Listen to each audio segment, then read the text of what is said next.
Yeah, well, we love managers that have a passion for their business. And when we're buying a business, we have to ask ourselves, do they love the money or do they love the business? If they love the money, there's nothing wrong with that, but they probably wouldn't be running the business for us a year or two down the road.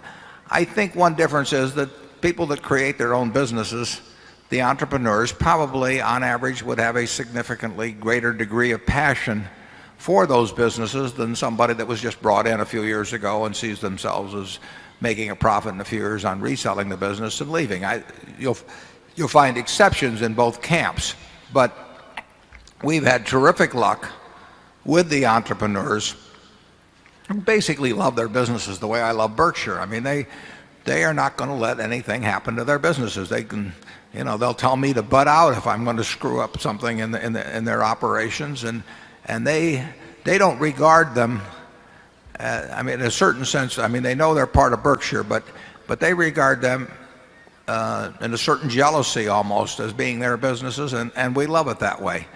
And we can spot it when we see it, and when we also can avoid it.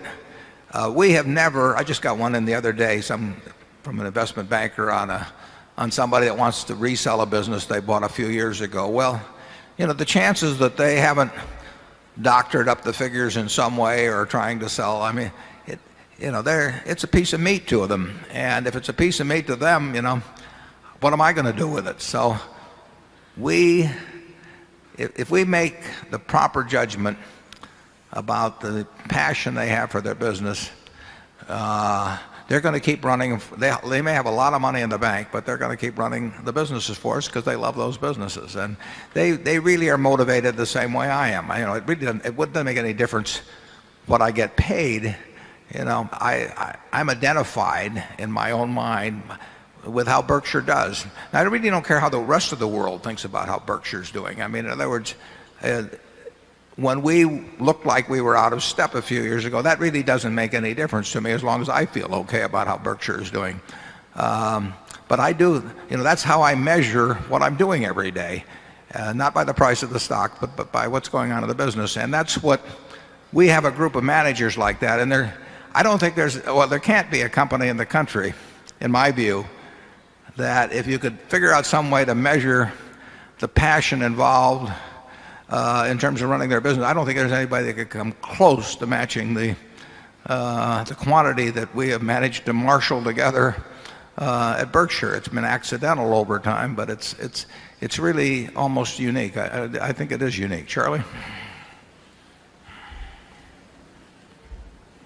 Well, it's very interesting to think about what matters most, the passion or the competence that was born in. Certainly, Berkshire is full of people who have a peculiar amount of passion in their love for their own business. And I would argue that probably the passion is more important than the brain power.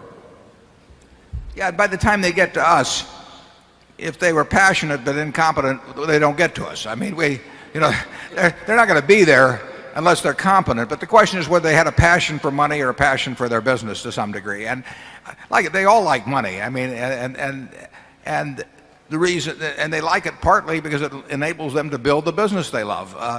But we're not going to see an incompetent but passionate manager by the time we start laying out a lot of money for a business. They got weeded out a long time ago, so I don't have to weed those out, but I do have to weed out the ones who want to cash a big paycheck and go off and do something else at some time. And like I say, we've had great luck at that.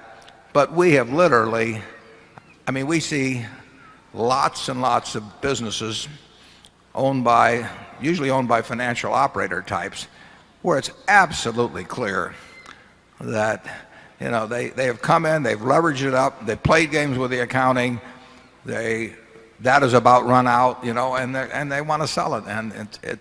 And interestingly enough, fairly often those are bought by other financial operators who think they're going to play the game a second time. We are not interested in any of those at all. But what we are interested in is lunch, and we're going to have that right now. And I'll see you back here in about 30 minutes.